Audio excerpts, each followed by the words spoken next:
நான் என்றென்றும் நன்றியோடு வணங்கும் எனது அம்பை தொகுதி மக்களுக்கு என் நன்றி கலந்த மாலை வணக்கத்தை அன்புடன் தெரிவிச்சுக்கிட்டு, எதுக்காக நான் இப்போ அதிமுகவில் இருந்து இங்கே வந்திருக்கேன், ராஜினாமா பண்ணியிருக்கேன் அப்படின்னா அதுக்கு ஒரே காரணம் என் தொகுதி மக்களுடைய நலனுக்காகத்தான்.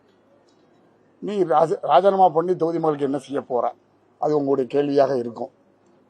நிச்சயமாக கடந்த 5 ஆண்டுகளாக நான் சட்டமன்ற உறுப்பினராக அம்பாசமுத்திரத்தில் எதிர்கட்சி சட்டமன்ற உறுப்பினராக இருந்தேன்.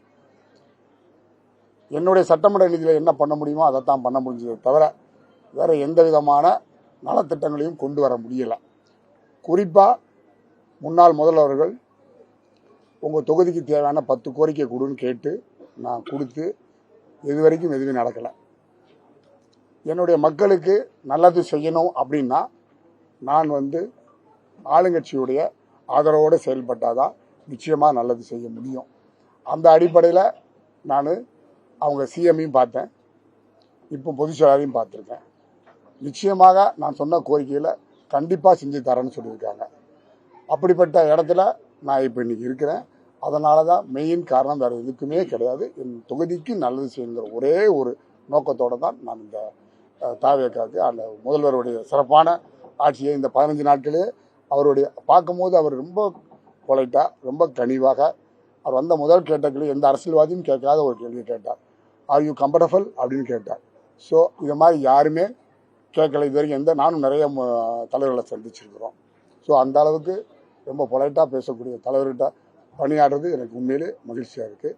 இன்றைக்கி நீங்கள் பார்த்தீங்கன்னா இங்கே இருக்கிறவங்க பூரா என்னுடைய மாவட்டத்தில் இருந்தும் சரி, மாநில பொறுப்பு, மாவட்ட பொறுப்பு, குறிப்பாக என் தொழிலுக்கு அத்தனை பேரும் கழக நிர்வாகிகள் அத்தனை பேரும் இன்றைக்கி நிற்கிறாங்கன்னா அவங்களுக்காகவும் என் தொகுதி மக்களுக்காகவும் நல்லது செய்கிற ஒரு காரணத்தை தவிர வேறு எந்த காரணமும் கிடையாது. எப்படிங்க? அது எங்களுடைய இப்போ இருக்கிற தலைவர் முடிவு பண்ணுவார், பொதுச்செயலாளர் முடிவு பண்ணுவார். அதுக்கு தகுந்த மாதிரி தான் இருக்கும். ஆமாம், கரெக்ட். இது தொகுதினால நான் கரெக்டான கேள்வி. இது என்னன்னு கேட்டிங்கன்னா, நான் இருந்து ஒன்றும் செய்ய முடியாத இடத்துல யார் நின்று நல்லது செஞ்சாலும் என் தொகுதிக்கு நல்லது நடக்காது. அதுதான் எனக்கு தேவை. நீங்கள் என்னுடைய எலெக்ஷன் கேம்பெயின் நீங்கள் பார்த்துட்டீங்கன்னா ரொம்ப தெளிவாக தெரியும். 2021 சட்டமன்ற தேர்தலும் சரி, 2026 சட்டமன்ற தேர்தலும் சரி, நான் எந்த இடத்துலையும் எனக்கு வாக்களிங்க, ரெட்டலைக்கு வாக்களிங்கன்னு நீங்கள் காமிச்சிட்டிங்கன்னா நீங்கள் என்ன சொன்னாலும் நான் செய்ய தயாராக இருக்கிறேன். எங்கேயுமே நான் அப்படி கேட்கல. நாங்கள் 5 பேர் நிற்கிறோம் அப்படின்னு 2026 கேட்டேன். 2021 நாங்கள் 11 பேர் நிற்கிறோம், யார் நல்லவரோ அவருக்கு வாக்களிங்க அப்படின்னு தான் நான் கேட்டேன். நீங்கள் எந்த ஒரு எபிசோடு நான் எனக்கு வாக்களிங்கன்னு கேட்டுருந்தீங்கன்னா நான் இன்றைக்கே அரசியல் விட்டு விலக தயாராகவும் இருக்கிறேன். நான் அரசியல் செய்வது பொது சேவைக்காகத்தான் செய்கிறேன். அது மட்டும் இல்லாமல் நான் கிழக்க உதிக்கிற சூரியனை மேற்க உதிப்புன்னு ஒரு பொய்யான வாக்குறுதியை கொடுக்கல. யார் நல்லவனோ அவனுக்கு வாக்களிங்க, என்னால் என்ன செய்ய முடியுமோ அதை தான் செய்ய சொன்னேன். இப்போ நீங்கள் ஆளுங்கட்சிக்கு ஆதரவாக நான் நிற்கிறேன் அப்படின்னு கேட்டிங்கன்னா அதுக்கும் ஒரே காரணம் என் தொகுதி மக்களுக்கு நல்லது செய்யணும் தான். நம்முடைய பிரதர் ஒருத்தர் அழகாக கேட்டார், நீங்கள் தான் இப்போ எந்த உத்தரவாதத்தை சொல்லுங்க. யார் நின்னாலும் அந்த தொகுதிக்கு தேவையான நலத்திட்டங்கள் வரும்போது அந்த தொகுதி மக்களுக்காக நான் செய்ய தயாராக. இது வெறும் அரசியலில் உள்ளத்திலிருந்து வர வார்த்தைகள்.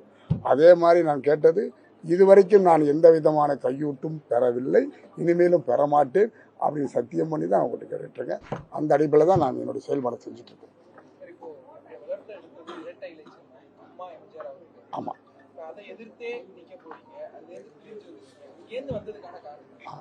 இதுவும் எனக்கு தெரிஞ்சது சரியான கேள்வி. என்னை எடுத்து வளர்த்து இன்னைக்கு உலக தமிழ்நாட்டுக்கு தெரிய வச்சது புரட்சி தலைவர் அண்டு புரட்சி. நான் 84 புரட்சி தலைவர் இருக்கும்போது என்னுடைய கல்லூரி காலத்தில் மாணவர் பேரவைத்தில் இதே அண்ணா சார்பாக நின்று வெற்றி பெற்றேன். 84 வெற்றி பெற்றதுக்கப்புறம் 2011 தான் நான் அரசியலுக்கு வரேன். ஏன் அப்படின்னு கேட்டிங்கன்னா, உழைச்சி சம்பாதிச்சுட்டு தான் அரசியலுக்கு வரணுங்கிற ஒரே குறிக்கோளோட தான் நான் உழைத்து சம்பாதித்து தான் நான் வந்திருக்கிறேன்.